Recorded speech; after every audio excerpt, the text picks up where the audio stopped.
Omron healthcare corporation Japan की सहायक company और घरेलू स्वास्थ्य निगरानी उपकरणों के ओमरॉन हेल्थकेयर इंडिया ने किए प्रयासों के एक भाग के रूप में मानव रचना इंटरनेशनल स्कूल फरीदाबाद में एक स्वास्थ्य देखभाल के तहत बच्चों में श्वसन रोग के प्रबंधन के बारे में जागरूकता शिविर की मेजबानी की। प्रारंभिक जांच और प्रारंभिक उपचार थीम पर आधारित यह पहला ओमरॉन गोइंग फॉर जीरो के दृष्टिकोण के अनुरूप है, जो श्वसन समस्याओं की घटना को कम करने के लिए सही तकनीक और उपकरणों के साथ लोगों को सहज बनाने के लिए समर्पित है।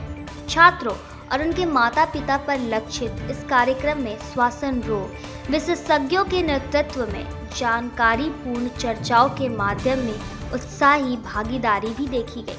बता दें, डॉक्टर मानव मनचंदा निर्देशक और प्रमुख श्वसन क्रिटिकल केयर और सिल्फ मेडिसिन एशियन हॉस्पिटल फरीदाबाद और डॉक्टर मनीषा मेंदिरता एसोसिएट निर्देशक और प्रमुख पल्मोनोलॉजी सौंदर्य हेल्थ केयर अभिभावकों और छात्रों की मदद के लिए चर्चा में शामिल हुए। आस्था प्रबंधन और रोकथाम के माध्यम को समझे। उन्होंने नेबुलाइजर के उपयोग से जुड़े मिथों को दूर करते हुए इसकी उपभोक्ता और उपयोगिता पर भी चर्चा की। ओमरॉन हेल्थकेयर इंडिया के पेशावर भी व्यवहारिक प्रदर्शन में शामिल हुए। So Omron is a Japanese company, and we are healthcare division. So we are Omron Healthcare India. So we are providing blood pressure monitor, nebulizer, this kind of medical devices. Yeah. मेरा सवाल, what is the main purpose of this seminar and how audience react on it? So main purpose is to educate actually children and also their parents what is the asthma or respiratory diseases, because having the fact that India still death by asthma is increasing, and we saw that early detection and also early treatment will be key to decrease this kind of sad story. छात्रों के लिए हमने हाल ही में ये awareness programme शुरू किए हैं। But जैसे इन्होंने बताया यामादा-सान ने कि अस्थमा के केसेस किस तरह से इंडिया में बढ़ रहे हैं, उसको देखते हुए हमें ये लगता है कि पेरेंट्स और बच्चों में अगर अवेयरनेस होगी तो हम इसको अर्ली डिटेक्शन और अर्ली ट्रीटमेंट के प्रिंसिपल से काफ़ी मैनेज कर सकते हैं। मतलब अगर हमें जल्दी ही पता लग जाए कि क्या रेस्पिरेटरी इशू है और उसकी ट्रीटमेंट जैसे कि नेबुलाइजर डिवाइसेस से हम शुरू कर दें तो एक बेटर रेस्पिरेटरी हेल्थ हो सकती है।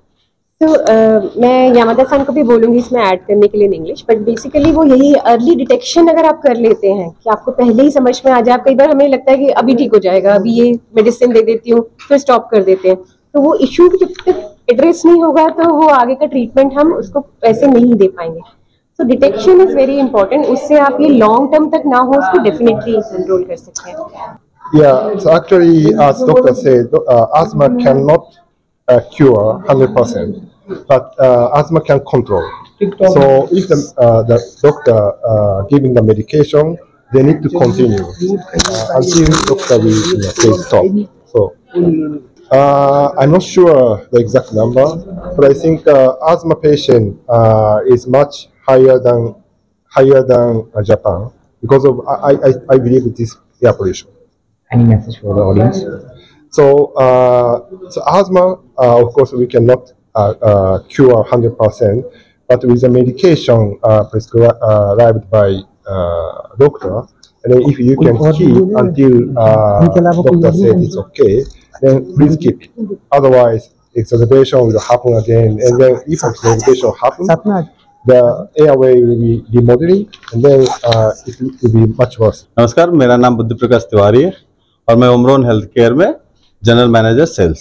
आज का सेमिनार अपने आप में बहुत ही बड़ा यूनिक है क्योंकि ये प्रिवेंशन के बारे में बात करता है, जहाँ पे कि हम पेरेंट्स को, बच्चों को एज वेल एज जो हमारे इन्फ्लुएंसर और इम्पोर्टेंट पर्सन है, टीचर्स को भी एक ये जो सोशल लाइफस्टाइल डिजीज है इसके बारे में अवेयर कर रहे हैं और how it can help in a prevention for future. तो specially for the healthy kids. बहुत सारे बच्चे इसकी वजह से स्कूल नहीं जा पाते हैं, एग्जाम्स नहीं दे पाते हैं, वो सारे चैलेंजेस आते हैं। और अगर पेरेंट्स, टीचर इन सब चीज़ों के बारे में अवेयर रहेंगे, अर्ली उसके सिम्टम्स को समझ लेंगे, तो उसके क्योर कर सकते हैं और बच्चे की पढ़ाई का नुकसान नहीं। बीमारी बढ़ने के कई कारण हैं, जैसे हमारी लाइफस्टाइल, पॉल्यूशन, पेट, प्लांट्स घर में यूज करना, उसकी वजह से चल रहे हैं। ऑल्सो हमारा जो फूड हैबिट है, स्पेशली वेदर जब चेंज होते हैं उस समय जो आते हैं, उसकी वजह से बहुत चीजें से बढ़ रहे हैं। एक्सरसाइजेस नहीं हो रही हैं, तो कई फैक्टर्स हैं जिसकी वजह से बीमारी बढ़ती जा रही है। इसीलिए इसका जानना, जानकारी होना और इसका क्योर करना बहुत जरूरी है। जनता को हमारा यही रहेगा कि आप ज्यादा से ज्यादा अपना स्वास्थ्य का ध्यान रखें, आप इन सब बीमारियों के बारे में अवेयर रहें, बाहर निकलते समय मास्क का यूज करें, घर में अगर पेट रखते हैं तो उसका उस तरीके से उपचार बाहर रखें, उसको अपने साथ अपने बेड में, रूम में ना रखें। प्लांट्स में एक श्योर करें कि उससे कहीं आपको एलर्जी तो नहीं है या आपके बच्चों को एलर्जी नहीं है, और उसके हिसाब से करते हो। अगर आपको ऐसी चीजें आती है तो मेरा रिक्वेस्ट रहेगा कि डॉक्टर से परामर्श जरूर लें। Start with your introduction in Hindi. नमस्कार, मैं मोनिका कथूरिया, वाइस प्रिंसिपल मानव रचना सेक्टर 14 से।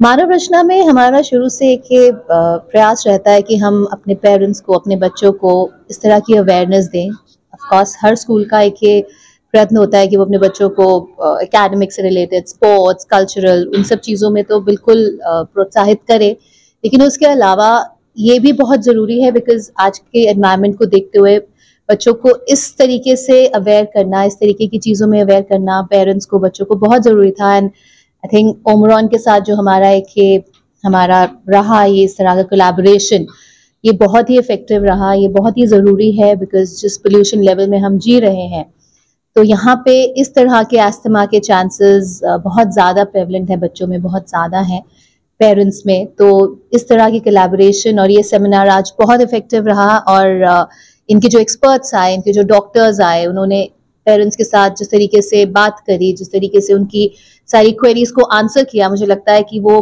बहुत एक अच्छा प्रयत्न था स्कूल की तरफ से, ओमरॉन की तरफ से इस तरह की अवेयरनेस। देखिए वही कहते हैं ना कि जैसा देश वैसा भेष। अब जैसा हम जिस एनवायरनमेंट में हम रह रहे हैं तो जो हमें मिल रहा है, देखिए जो हरी सब्जी है, जो सब्जियां हैं, जो फल है, उस पर तो हम कुछ नहीं कर सकते, लेकिन सीजनल फ्रूट, सीजनल वेजिटेबल, ये बहुत जरूरी है हमको समझना कि अगर इस मौसम में एप्पल अच्छे हैं तो एप्पल ही खाएं ना, आम क्यों खाने। तो सीजनल जितना हम खाएंगे, क्योंकि हमें पता है कि जो चीजें सीजन में नहीं मिलती वो केमिकली ट्रीटेड होती हैं, तो इसलिए बहुत जरूरी है कि एज पेरेंट्स हम इस चीज को समझें। ऑल्सो जो जंक है, मतलब हम फ्रूट सब्जी जंक है, कोल्ड ड्रिंक्स का इतना ट्रेंड है, जूसेस, हम जो बच्चों को इतने जूस पिलाते हैं, पैक जूसेस पिलाते हैं, उसका क्या फायदा है, they are full of chemicals. तो ये सब चीजें हम ध्यान रखें अपने बच्चों को। हम स्कूल में बहुत हमारी प्रयत्न होता है कि हमारे बच्चे रोज फ्रूट्स लाएं, वो खाएं, और जो वो खाना भी ला रहे हैं टिफिन में वो प्रॉपर चेक होता है कि वो प्रॉपर रोटी सब्जी लाएं। Chips, Frooti, juices are not allowed, no junk food is allowed in school. तो हम अपनी तरफ से स्कूल में ये प्रयत्न करते हैं, हम अपने पेरेंट्स को भी टाइम टू टाइम ये अवेयरनेस देते हैं कि बहुत जरूरी है कि हम जंक से दूर रहें और सीजनल सब्जियां, सीजनल फ्रूट, सीजनल वेजिटेबल्स बच्चों को। गुड मॉर्निंग, मैं doctor Manisha, head Sarvodaya pulmonary department. देखो, ये अस्थमा आजकल बच्चों में बहुत ज़्यादा प्रेवलेंट हो रहा है। सो स्कूल्स और पेरेंट्स के लिए ये एक बहुत बड़ा कंसर्न है, और इसको लेके बहुत सारे मिथ्स हैं, फोबिया है, लोगों के मन में डर है बीमारी को लेके, वजह को लेके और उसके ट्रीटमेंट को लेके, उससे भी ज़्यादा। तो हमें उसके बारे में करेक्ट अवेयरनेस होना ज़रूरी है, तभी हम इसको हेल्दी वे में डील कर पाएंगे। देखो, एयर पॉल्यूशन या फास्ट फूड की वजह से अस्थमा फैलता नहीं है। ये सब चीज़ें प्रेसिपिटेटिंग फैक्टर्स होती हैं कि जिनको टेंडेंसी है एलर्जी की, वो इस अनहेल्दी एटमॉस्फेयर में उनके अटैक्स या एक्सैसरबेशंस बढ़ जाती हैं। तो अगर हम हेल्दी लाइफस्टाइल रखेंगे, पॉल्यूशन से अपने आप को बचाने की कोशिश करेंगे, हेल्दी रहेंगे, बॉडी को हेल्दी रखने से हम इन सब चीज़ों को थोड़ा अवॉइड कर पाएंगे। देखो, ये इन्फेक्शियस डिजीज नहीं है, एक दूसरे से नहीं फैलता है, ये पेरेंट से बच्चों में आता है जीन्स के थ्रू। तो जीन्स सेम ही आएंगे, उसको हम प्रिवेंट नहीं कर सकते। इसीलिए मैंने बोला कि जो हमें काम करना है वो ये करना है कि बॉडी को हेल्दी रखना है। आपके अंदर एलर्जी की टेंडेंसी है, पेरेंट्स में है, तो आप में आएगी। बस अगर हम हेल्दी लाइफस्टाइल रखेंगे, हेल्दी एनवायरनमेंट में रहेंगे, तो ये दिक्कत बढ़ेगी नहीं। नहीं, जो प्रॉब्लम जीन्स में होती है वो खत्म नहीं होती है, उसको हम हेल्दी एटमॉस्फेयर से कंट्रोल कर सकते। एक दिन नहीं, अभी देयर इज हाई प्रेवलेंस। अगर हम देखें तो हर 4th या 5th जो एस्थमा है वो बहुत अंडर डायग्नोज्ड है। अंडर डायग्नोज मतलब होता है कि जितनों को प्रॉब्लम है उसमें से शायद 20 या 30% ही डॉक्टर के पास पहुंच सकते हैं। उसकी प्रेवलेंस इससे बहुत ज्यादा है। तो एक दिन नहीं, अभी ही हम देखें तो कुछ ना कुछ लेवल पे हर 4थे से 5वें इंसान के बीच में माइल्ड फॉर्म का एलर्जिक ब्रोंकाइटिस या एस्थमा है।